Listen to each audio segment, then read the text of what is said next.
इतना ही नहीं, British historians ने ये दिखाने की पूरी कोशिश करी and they wanted to generalise the India's past on that way कि उन्होंने दिखाने की कोशिश करी कि इंडिया का जो वास्तव में इतिहास रहा है वो डिस्पोटिक रूल का रहा है।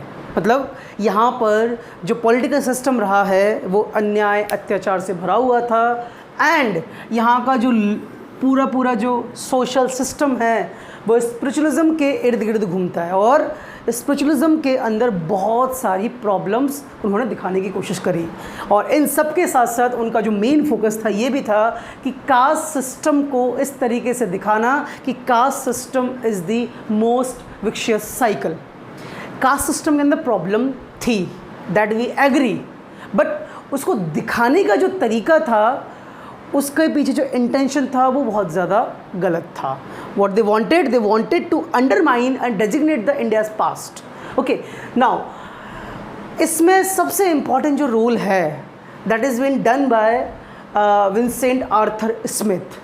ठीक है, उन्होंने इंडिया की जो हिस्ट्री है उसकी सबसे पहले सिस्टमेटिक स्टडी स्टार्ट करी। So he is known for the first systematic study of India's past, but उनका जो अप्रोच है it was pro imperialistic, क्योंकि he was himself as a civil servant। तो इनका जो हिस्ट्री के प्रति, इतिहास को बताने के प्रति जो नज़रिया है वो नज़रिया कहीं ना कहीं ईस्ट इंडिया कंपनी के साथ जुड़ी हुई मानसिकता को दिखाता है। ठीक है, तो इन्होंने ना 3 चीज़ों पर फोकस करा। पहली चीज़ ये थी कि इंडियाज़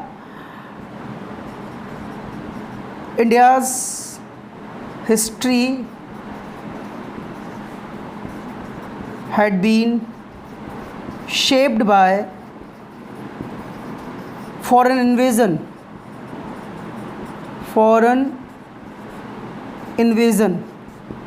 इन्होंने बताने की कोशिश करी कि अलेक्जेंडर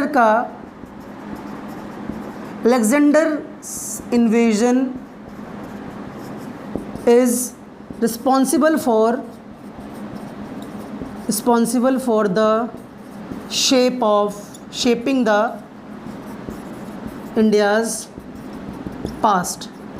भारत के पास्ट को एक शेप देने का काम, इनकी जो इतिहास है ना उस इतिहास का 1/3 पार्ट इसी पे ही बेस्ड है कि भाई इंडिया का जो पास्ट है उसको डिज़ाइन करने में सबसे इम्पॉर्टेंट जो भूमिका रही है वो रही है कि फॉरेन इन्वेजन्स हुए हैं। Specially he was deeply impressed by the invasion of Alexander the great.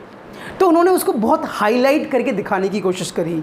ठीक है, इसके बाद हम देखते हैं कि ये जो हिस्ट्री को बताने का जो उनका नज़रिया है वो नज़रिया कहीं ना कहीं ये भी बताने की कोशिश कर रहा है कि India had no glorified past. तो इंडिया के पास किसी भी तरीके का कोई भी ग्लोरीफाइड पास्ट नहीं है। Second thing he wanted that India had despotic past।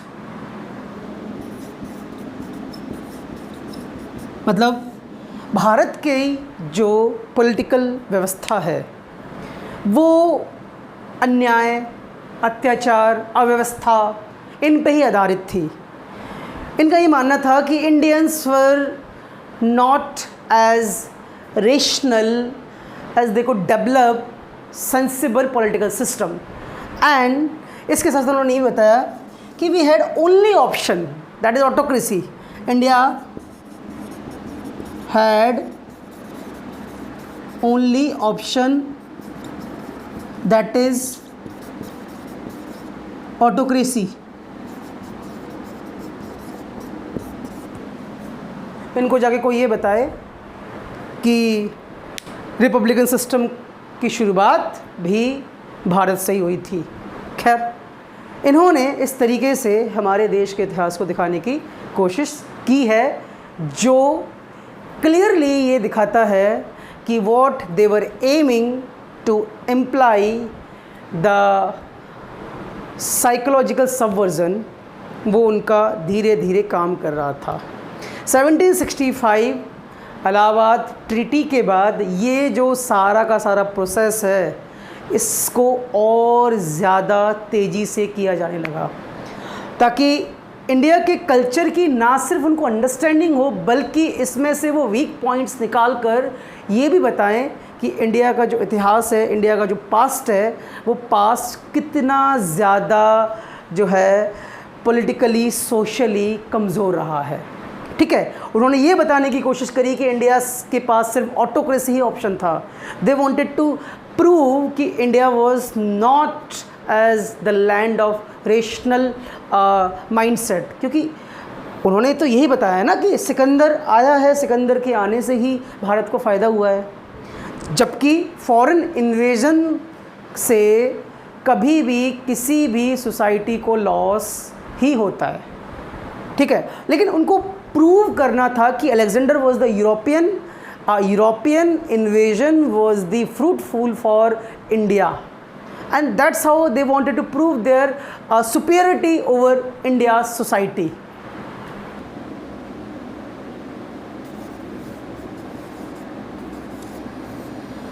Now let's talk about revival of ancient history.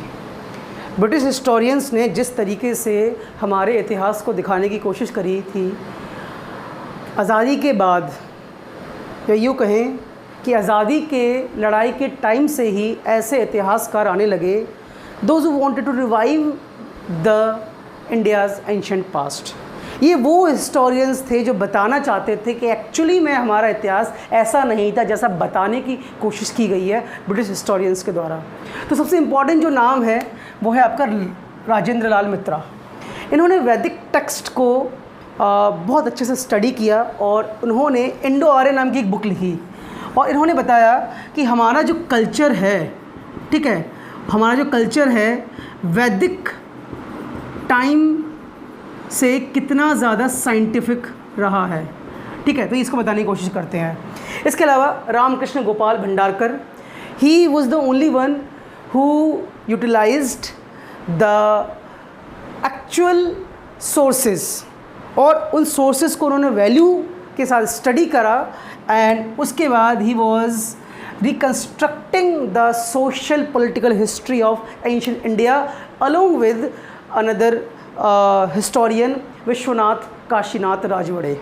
तो इंडिया की जो सोशल पॉलिटिकल हिस्ट्री है एक्चुअली में किस तरीके का था, कि जिस तरीके से बताने की कोशिश करी है आर्थर ने कि भाई इंडिया के पास कोई भी किसी भी तरीके का पॉलिटिकल इनोवेशन नहीं था, ये उस बात को झुटलाते बताते हैं कि इंडिया के अंदर पॉलिटिकल इनोवेशंस हुए थे। Republican system is the example from mahajanapadas period. Okay, now another one is RG. Bhandarkar and B.K. Rajwade. They started studying the India's past social institutions, marriages जैसे institutions के बारे में। ठीक है, जिस तरीके से ब्रिटिशर्स ने हमें बताया था कि we were not able to innovate the social institutions, हम ऐसा कर ही नहीं सकते थे।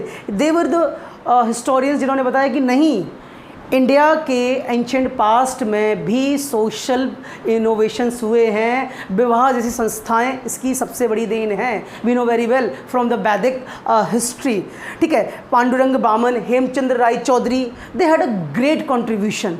इन्होंने भारत के इतिहास को जिस तरीके से दोबारा से लोगों के सामने रखा with the help of real and actual sources, और उनको एक्चुअली में उनको इंटरप्रेट करने की कोशिश करी जैसे वो थे। ठीक है, तो इतिहास के अंदर जो पॉलिटिकल प्रॉब्लम्स ब्रिटिशर्स के टाइम पे थी, जिस तरीके से उन्होंने इतिहास को राजनीतिक तौर पर एक तरीके से डिजनरेट करने का कोशिश किया था, and they tried to undermine the India's past.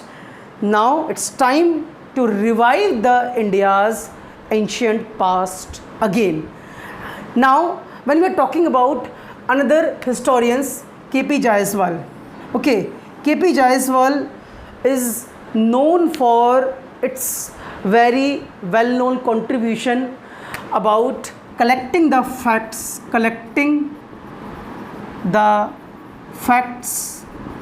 and its real-time studies. जो भी फैक्ट एक इतिहासकार को मिलते हैं, एक आर्कियोलॉजिस्ट को मिलते हैं, उसकी उसी तरीके से वैल्यू करके स्टडी की जानी चाहिए, ना कि उसमें किसी भी तरीके का बायसनेस शामिल हो। ये चीज़ इन इतिहासकारों ने करके दिखाया।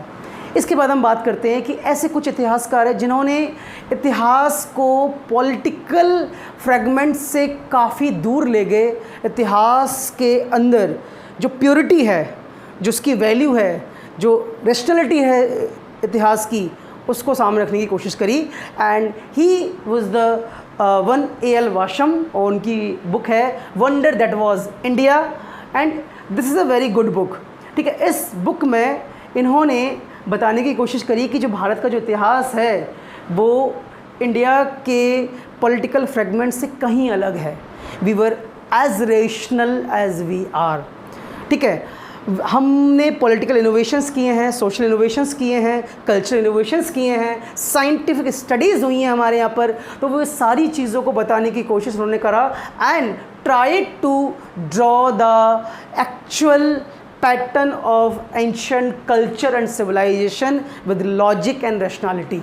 ठीक है, he was the only one who was connecting history with the anthropology, that how we were evolving and our innovations were also with us in ancient past.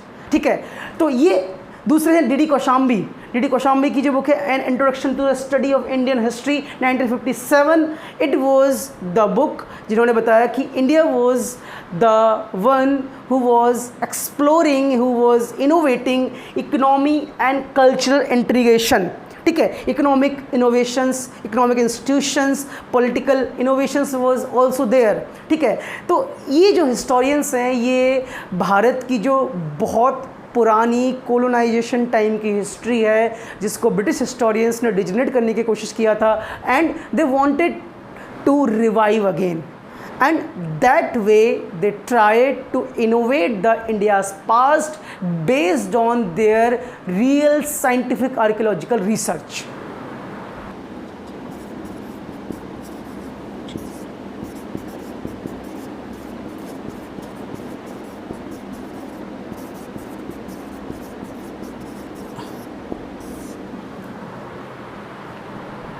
Now हमें ये समझना है कि आज के टाइम पे जो इतिहास के बारे में जो स्टडी है वो किस तरीके से होती है। So what are the modern method के बारे में जब हम बात कर रहे हैं, तो सबसे पहले हमें ये समझना है कि जो आज के टाइम का हिस्टोरिकल ओरिएंटेशन है वो पोस्ट कोलोनाइजेशन हिस्ट्री से थोड़ा अलग है।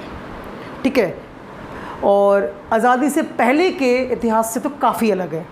तो आज के टाइम पे जिस तरीके से modern archaeologist and historian study करते हैं, उनका सबसे जो बड़ा जो स्ट्रेस है वो ये है कि सोशल और इकोनॉमिक प्रोसेस पे ध्यान देना। They wanted to know what exactly social and political process was there. तो उनका जो मेन स्ट्रेस रहता है कि ये जो पर्टिकुलर चीज़ है सोशल पॉलिटिकल प्रोसेस, उस पर ध्यान देना और उसको रिलेट करना पॉलिटिकल डेवलपमेंट्स के साथ, क्योंकि सोशल, इकोनॉमिक और कल्चरल प्रोसेस अगर है और उसको अगर हम पॉलिटिकल डेवलपमेंट के साथ रिलेट नहीं करेंगे तो हमें समाज का आधा पिक्चर ही दिखेगा, क्योंकि political developments are parallelly going on. ठीक है, whenever we are talking about social, economic, cultural process, we know very well political developments are also going on. So they try to relate both of the things. Now, what they try to use accounts of stratification. What were the accounts of stratification in that particular time when political developments was going on? ठीक है, इसके बाद they try to comparing their conventional nature. ठीक है। जो particular जो social economic process है political developments के साथ जो पैरेलली ड्रॉ हो रहा है, उसके साथ साथ जो स्ट्रेटिफिकेशन है, स्ट्रेटिफिकेशन को देखने के साथ साथ वो कंपेयर करते हैं उस पर्टिकुलर चीज़ को कंपेयर करने की, ठीक है। स्ट्रेटिफिकेशन को कंपेयर करने की कोशिश करते हैं उनके कन्वेंशनल नेचर्स के साथ, and at the end of the time they wanted to compare the conventional nature with the ideas of archaeological evidences and anthropological evidences, ठीक है। जो भी सोसाइटी के अंदर सोशल इकोनॉमिक कल्चरल प्रोसेस है उसको पॉलिटिकल डेवलपमेंट के साथ रिलेट करा जाता है, और स्ट्रेटिफिकेशन को देखते हुए उसके कन्वेंशनल नेचर को हम कंपेयर करते हैं, और कंपेयर हम किससे कर रहे हैं?